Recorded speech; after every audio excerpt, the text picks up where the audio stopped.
On pages 157 to 58 of his book, The God Delusion, Richard Dawkins outlines or summarizes what he calls the central argument of my book.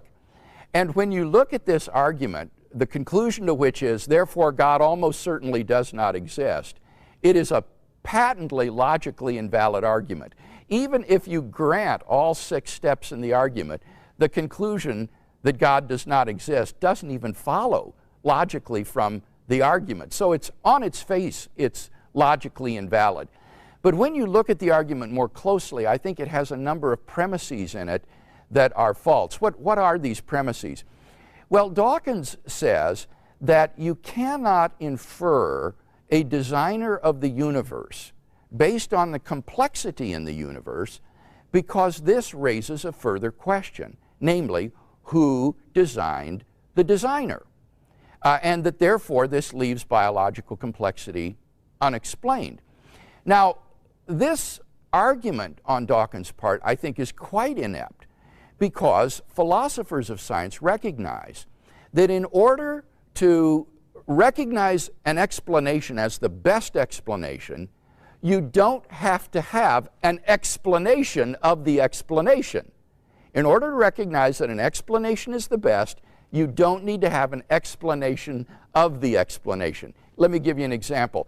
Suppose archaeologists digging in the earth were to come across artifacts looking like arrowheads and pottery shards and tomahawk heads.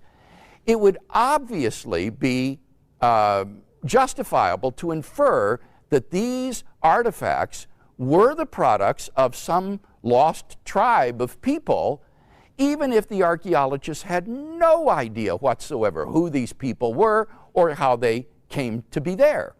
Similarly, if astronauts were to discover a pile of machinery on the backside of the moon, they would be justified in inferring that these were the products of intelligent design, even if they had no idea whatsoever where this machinery came from or who put it there.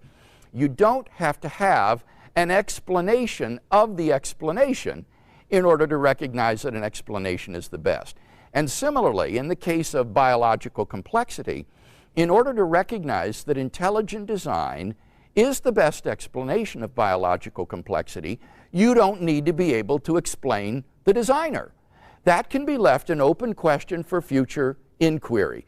So the argument is inept right from the beginning. In fact, when you think about it, if in order to recognize an explanation as the best, you have to have an explanation of the explanation, that leads immediately to an infinite regress. You need to have an explanation of the explanation of the explanation, and so on to infinity. You would never have an explanation of anything, which would destroy science. So that Dawkins' principle, if adopted, would actually be completely destructive of science. That's how inept this argument is. So that argument doesn't work. Now, Dawkins goes on to defend the idea that a designer wouldn't be a good explanation because he says the hypothesis of a divine designer is more complex than the world that you're trying to explain. An explanation has to be simpler than the phenomenon you're trying to explain, and he thinks a divine designer is less simple than the world, the universe involving all this complexity. Well, that is completely mistaken.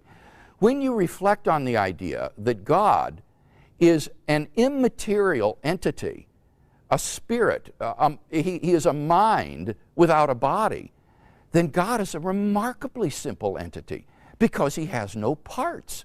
There's no composition in God's being. An unembodied mind is an entity that is startlingly simple in its nature. So what Dawkins is obviously confused is a mind's ideas, which may be very complex, with a mind itself, which is a very simple entity.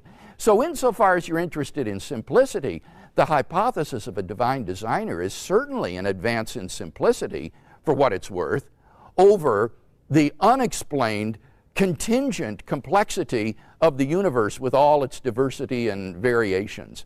So I think that Dawkins' central argument is just hopeless. It is logically invalid on the face of it, and moreover, it's predicated upon premises that I think are clearly false.